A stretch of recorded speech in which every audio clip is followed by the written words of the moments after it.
ସେଠି ଥିଲେ। ସେ ଜାଗାରେ ଯୋଉ 7 ଦିନ କ୍ୟାମ୍ପ ଚାଲିଲା, ଶିବିର ଚାଲିଲା, ସେଠି ଏଇ ରଘୁ ବିଭାଗ ଥିଲେ, ସେ ଯାଇଥିଲେ, ଶୁଣୁଥିଲେ। ଏ ଅନେକ ତାଙ୍କ ଦ୍ୱାରା ପ୍ରଭାବିତ ହେଇଥିଲେ। ସେଇ ଆଶ୍ରମରେ ସେ କ'ଣ ଶିକ୍ଷା ଲାଭ କଲେ? ଦେଖିଲେ ମହାତ୍ମା ଗାନ୍ଧୀ ଗୋଟେ ବାଡ଼ି ଦରକାର ଥିଲା, ତାକୁ ଆଚାର୍ଯ୍ୟ ହରିହର ଦାସ ଗୋଟିଏ ବାଡ଼ିଟିଏ ଦେଇଥିଲେ। ସେଠୁ ସେ ବାଡ଼ିଟିଏ ପାଇଥିଲେ ଏବଂ ସେ ବାଡ଼ି ଗୋଲ ଟେବୁଲ ବର୍ଷ ପର୍ଯ୍ୟନ୍ତ ଲଣ୍ଡନ ଯାଇଥିଲା। 2-3 ବର୍ଷ ପରେ ସେ ବାଡ଼ି ହଜିଗଲା। କହିଲେ ଏଇ ବାଡ଼ିକି ଯାଇକି ମୁଁ କେତେ କାଳେ ବୁଲିଛି, କାରାଗାର ଯାଇଛି ଏବଂ ଲଣ୍ଡନ ଯାଇଛି, କିନ୍ତୁ ସେ ବାଡ଼ି ମୋ ପାଖେ ନାହିଁ।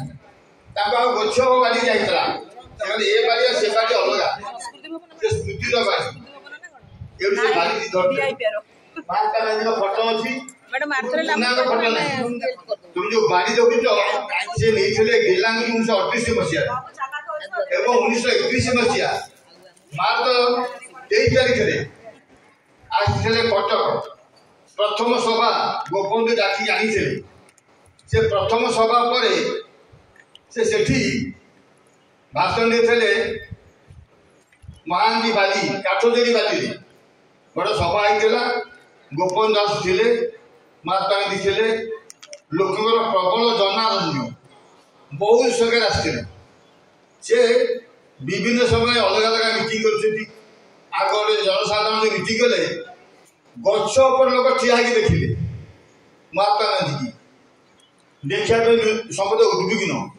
ତାଙ୍କ ପାଇଁ ଗୋଟେ ମିଟିଂ କଲେ, ବିରାଟ ଜନସଭା।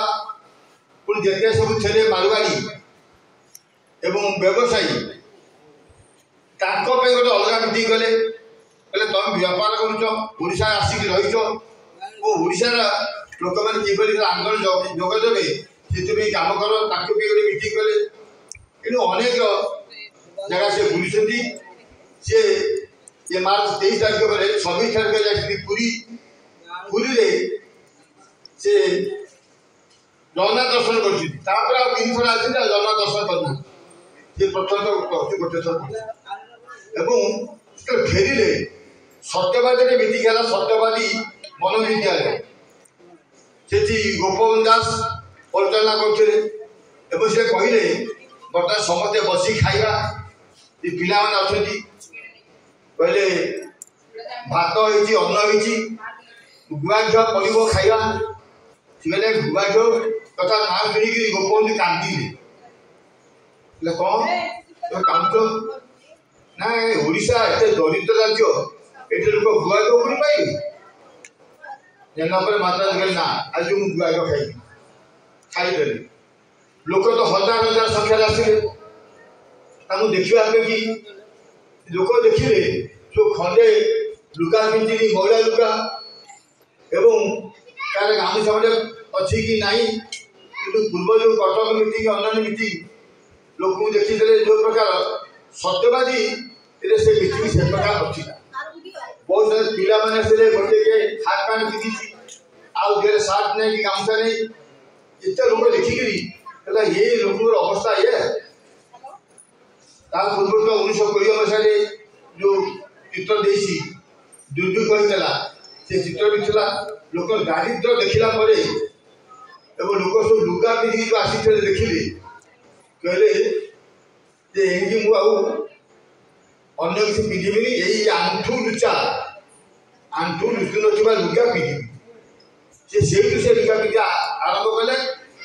ଯେତେବେଳେ ମାଦ୍ରାସ ସଭାକୁ ଗଲେ, ତାପରେ ସେଠି ଲୋକ ପଚାରିଲେ ଆଜ୍ଞା ଆପଣଙ୍କର ଏଇ ପୋଷାକ କ'ଣ? ଆଣ୍ଠୁ ଲୁଚୁ ନଥିବା ଲୁଗା ପିନ୍ଧିଛନ୍ତି। ସେତେବେଳେ ସେ କହିଲେ ଓଡ଼ିଶାର ଦାରିଦ୍ର୍ୟ ଦେଖିକିରି ମୁଁ ସ୍ଥିର କଲି ଆଣ୍ଠୁ ଲୁଚୁ ନଥିବା ଲୁଗା ପିନ୍ଧିବି। ସେ ଓଡ଼ିଶାରୁ ସେଠି ଶିଖିଲେ ଏବଂ ଠିକା କଥା ମୁଁ କହିଲି।